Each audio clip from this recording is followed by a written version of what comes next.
Hi guys, evening time చాలా చల్లగా ఉన్నది. వేడివేడిగా చాట్ చేశాను.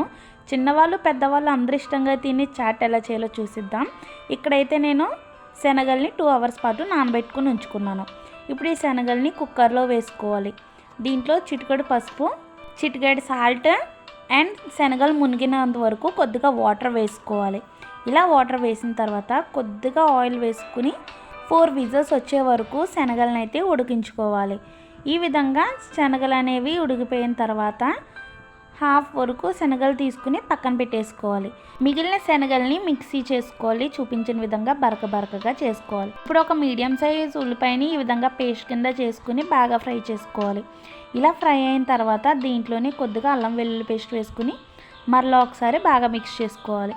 అల్లం వెల్లుల్లి పేస్ట్ బాగా ఫ్రై అయిన తర్వాత మీడియం సైజ్ టొమాటోని ఈ విధంగా ప్యూరీ కింద చేసుకుని ఇది కూడా వేసుకుని బాగా మిక్స్ చేసుకోవాలి.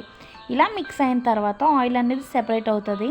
ఇలా సెపరేట్ అవుతే మనం సైడ్కి పెట్టుకున్న శనగలు, మిక్సీ చేసుకున్న శనగల్ని వేసుకుని బాగా మిక్స్ చేసుకోవాలి. ఫ్లేమ్ అనేది లో ఫ్లేమ్లో ఉంచుకుని మిక్స్ చేసుకున్న తర్వాత చిటికెడు సాల్ట్, కొద్దిగా చాట్ మసాలా, కొద్దిగా కారం, జీలకర్ర పొడి, ధనియాల పొడి వేసుకుని ఈ మసాలాలన్నీ కలిసే విధంగా మిక్స్ చేసుకుని ఒక 2 మినిట్స్ వరకు బాగా ఫ్రై చేసుకోవాలి.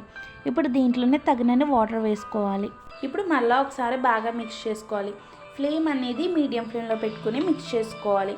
వేడివేడిగా చాట్ తింటే బాగుంటుంది, కానీ చల్లారిన తర్వాత తింటే మాత్రం గట్టిపడిపోతుంది. అండ్ ఫైనల్లీ చాట్ అయితే రెడీ అయిపోయింది. వేడివేడిగా బౌల్లోకి సర్వ్ చేసుకోవాలి. ఈ విధంగా బౌల్లోకి సర్వ్ చేసుకున్న తర్వాత దీంట్లోనే కార్న్ఫ్లెక్స్ వేసుకోవాలి. మీకు నచ్చితే సన్నగా తరిగి పెట్టుకున్న క్యారెట్, టమాటా కూడా వేసుకోవచ్చు. దీంట్లోనే కొద్దిగా నిమ్మరసం, సన్నగా తరిగి పెట్టుకున్న ఉల్లిపాయలు వేసుకోవాలి. అంతేనండి, చాలా టేస్టీగా ఉండే స్ట్రీట్ స్టైల్ చాట్ అయితే రెడీ అయిపోయింది. మీరు కూడా ఒకసారి ట్రై చేసి రెసిపీ ఎలా వచ్చిందో చెప్పండి. రెసిపీ నచ్చినట్టయితే like, share and subscribe for more videos.